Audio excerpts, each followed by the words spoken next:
Because to us, the scariest thing is not knowing who pulled the trigger. The scariest thing is not knowing why someone pulled the trigger. No matter what anybody says, I did not betray this country.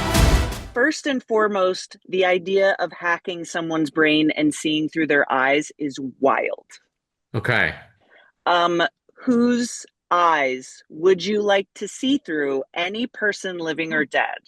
There's I so want to. many avenues you can go down. Yeah, I know. I'm gonna pick Lee Harvey Oswald.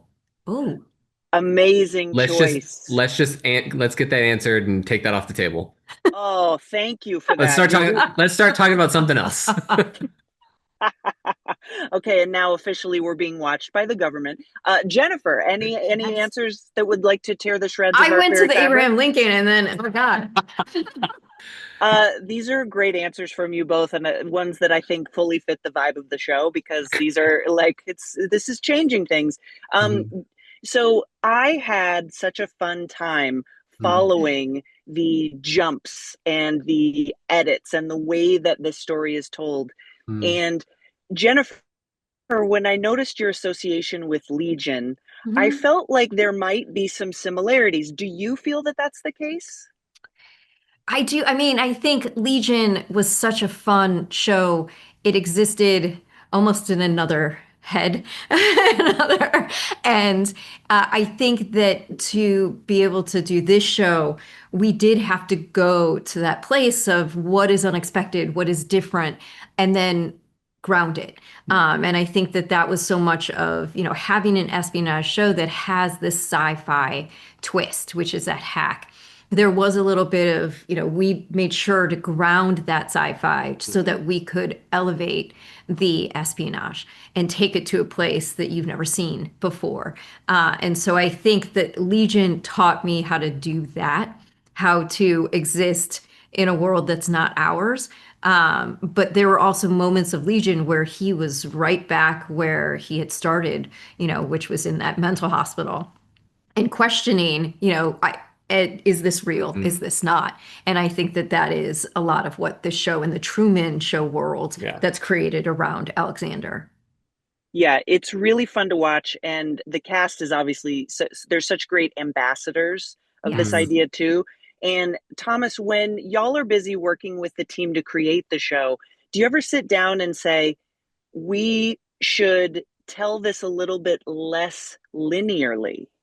I think it's just kind of how my brain works from the very beginning when I first thought of the idea. And then as we put our team together and I had a writer's room, we were kind of pushing ourselves to not necessarily do the straightforward version.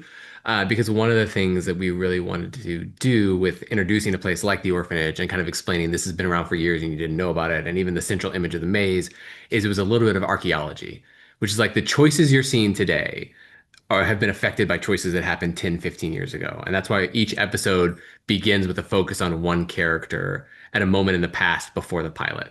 Like seeing them, like what were the things that kind of the choices that led to this moment? Because a lot of times in this genre, the question is just like, ooh, who do you trust? What's going to happen next? And we're pretty good about spoiling, not only spoiling things, but in having a mystery box, a puzzle box where it's like we're going to solve some mysteries as we go, but you're going to see the answer, but you're not going to know why.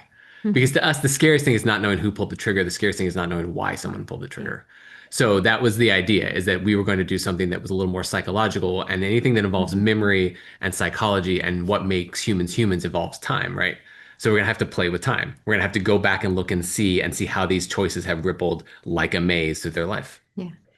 Very quickly as I get out of here, can you recommend a film or a TV show that you love very much that might give people the vibe of Copenhagen Test? Ooh. Ooh, yeah. I mean, so obviously Truman Show is a lot of that fun. I would say it's not a total vibe fit, but there's a movie from the 90s called Sneakers.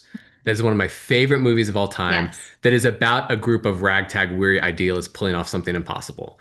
And there's a lot of that feeling in the Parker side of the story. It feels a little like Sneakers to me. How about you? Yeah. No, that's a perfect tonal comp.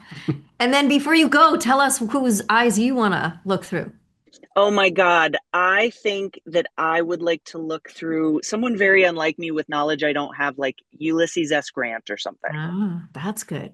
And Okay. also, I did see a Civil War reenacting one time. And just as I get out of here, I'll tell you, I got the best advice ever from someone. They said, Gray, Die in the shade.